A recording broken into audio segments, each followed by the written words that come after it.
कैसे हो चैम्पियंस। इस क्लास में बात करते हैं BA first year first semester economics के मॉडल पेपर और उसके सलूशन के बारे में। ठीक है, तो फर्स्ट सेमेस्टर इकोनॉमिक्स के पेपर का टाइटल क्या होता है? प्रिंसिपल ऑफ माइक्रो इकोनॉमिक्स, जैसा कि आप जानते ही हो, या जिसको आप अर्थशास्त्र, सूक्ष्म अर्थशास्त्र के सिद्धांत के नाम से भी जानते हो। ठीक है, तो चलिए स्टार्ट करते हैं। इस पेपर के अंदर जैसा कि आप जानते ही हो 3 सेक्शन होते हैं, सेक्शन ए बी सी। ठीक है, तो हम सभी को डिस्कस करेंगे। ये जो 6 पेज का आपको पीडीएफ दिख रहा है, आपको नोट्स पीडीएफ के फॉर्म में भी मिल जाएगा। इस वीडियो के डिस्क्रिप्शन के अंदर एक नोट्स नाम से लिंक दिखेगा, वहाँ पे आपको मिल जाएगा। ठीक है, कोई कॉस्ट वगैरह नहीं है, फ्री ऑफ कॉस्ट है। ठीक है, आप उसको डाउनलोड कर लेना और आप चाहो तो उससे भी अपनी पढ़ाई को कर सकते हो। पीडीएफ डाउनलोड करना तो एक काम करना, पहले सभी क्वेश्चन को खुद से अटैम्प्ट करना। ठीक है, खुद से अटैम्प्ट करोगे तो आपको थोड़ा सा क्लियर आइडिया लगेगा कि अभी और कितनी पढ़ाई की ज़रूरत है। ठीक है, जैसा कि आप जानते हो एग्ज़ाम आसपास में ही होने वाला है। एक सेकंड रुक जाओ,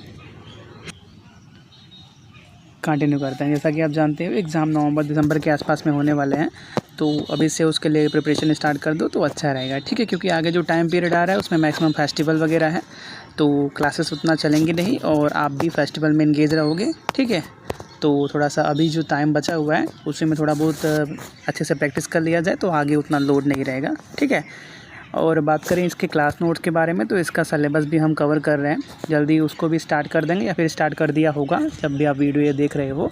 ठीक है, तो आप चैनल पे एक बार विजिट कर लेना, आपको हर चैप्टर के नोट्स वगैरह भी दिए गए हैं चैप्टर वाइज।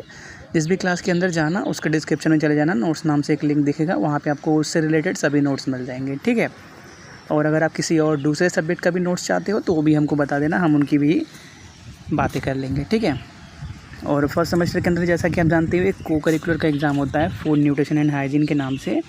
ठीक है, उसका भी मॉडल पेपर सिलेबस अभी हमने डिस्कस किए हुए हैं, आप वो भी जाके चैनल पे देख सकते हो। ठीक है, चलिए स्टार्ट करते हैं इसके बारे में। तो पहला क्वेश्चन क्या है, देखो सेक्शन ए के अंदर क्या 50 से 60 वर्ड के आसपास में आपको लिखने पड़ते हैं। ठीक है, और सेक्शन बी की बात करें तो वहाँ पे 100 से 120 या मान लो कि 150 के आसपास में वर्ड के आसपास में लिखने पड़ते हैं पर क्वेश्चन। ठीक है, और सेक्शन सी के अंदर आपको 300 प्लस 300 से मान लेते हैं 400 के आसपास में लिखने पड़ते हैं। ठीक है, सेक्शन ए के अंदर कई यूनिवर्सिटी 5 क्वेश्चन देती है, कई यूनिवर्सिटी 10 क्वेश्चन देती है, लेकिन सभी यही बोलते हैं कि सभी क्वेश्चन कंपलसरी है। ठीक है, तो सेक्शन ए के सभी क्वेश्चन करने पड़ते हैं आपको।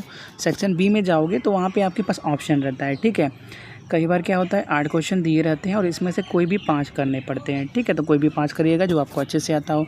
और सेक्शन सी में क्या होता है 4 क्वेश्चन दिए रहते हैं, उसमें से 2 करने होते हैं। ठीक है, और मार्क भी ज़्यादा होते हैं क्योंकि 300 वर्ड से ज़्यादा लिखना है तो 15 से 20 मार्क्स आराम से दिए जाते हैं सेक्शन सी के लिए। ठीक है, तो आप थोड़ा सा फर्स्ट सेमेस्टर के अंदर हो इसलिए आपको बेसिक बातें बतानी पड़ रही है, एक आध 2 सेमेस्टर के एग्ज़ाम दे दोगे तो ये सभी बातें आप खुद से समझ जाओगे। ठीक है, तो सेक्शन ए के बारे में बात करते हैं। पहला क्वेश्चन, संतुलन की अवधारणा पर चर्चा कीजिए। ठीक है, तो स्टार्ट करते हैं। अर्थशास्त्र में संतुलन वह स्थिति है जहां मांग और आपूर्ति बराबर, संतुलन मतलब इक्विलिब्रियम। ठीक है, तो जब किसी भी चीज़ की मांग और आपूर्ति बराबर हो जाए तो उस सिचुएशन में इक्विलिब्रियम स्टेब्लिश हो जाएगा, तो वही वो संतुलन बन जाएगा। ठीक है, तो अर्थशास्त्र के अंदर मतलब इकोनॉमिक्स के अंदर संतुलन वह स्थिति है जहाँ पे मांग और आपूर्ति बराबर होती हैं। इस अवस्था में मूल्य स्थिर रहता है। जब ऐसा सिचुएशन आता है जो प्राइस है कमोडिटी का वो फिक्स रहता है और न तो खरीदारों को कमी महसूस होती है और न कि ही विक्रेता को अधिशेष। ठीक है,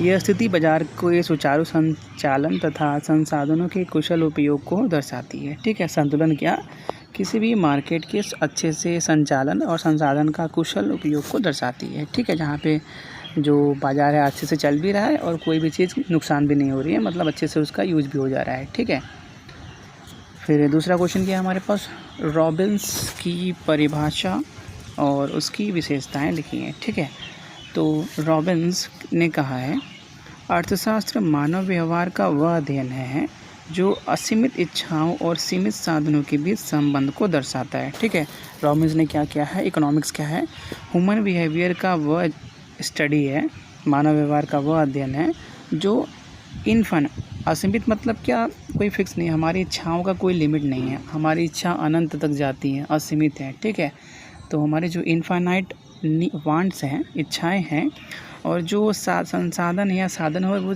जो फिक्स है उनके बीच संबंध को कैसे करना है इस बीच चीज़ को दर्शाता है। ठीक है, कौन दर्शाता है, अर्थशास्त्र। इसकी विशेषताएं क्या है, अर्थशास्त्र की विशेषताएं क्या है, असीमित इच्छाएं, सीमित साधन, विकल्प का चुनाव और संसाधनों का सर्वोत्तम उपयोग। ठीक है, साधन सीमित है और हमको क्या करना पड़ेगा, उसी में से चुनाव करना पड़ेगा। ठीक है, हमारी क्या बोलते हैं यार, चाहत तो बहुत कुछ है लेकिन उतना हम पा नहीं सकते, हमारे पहुंच में नहीं है, तो हमको चुनाव करना पड़ता है कि हम क्या लें क्या ना लें। ठीक है, तीसरा क्वेश्चन क्या है, समपरिमार्जक उपयोगिता का नियम स्पष्ट कीजिए। ठीक है, तो इस नियम के अनुसार उपभोक्ता अपनी आय का ऐसा वितरण करता है कि प्रत्येक वस्तु पर खर्च की गई अंतिम इकाई की उपयोगिता समान हो, तभी उसे अधिकतम संतोष मिलता है। इसे अधिकतम संतोष अथवा प्रतिस्थापन का नियम भी कहते हैं। ठीक है, अगला क्वेश्चन मांग की लोच को परिभाषित कीजिए और इसके प्रकार को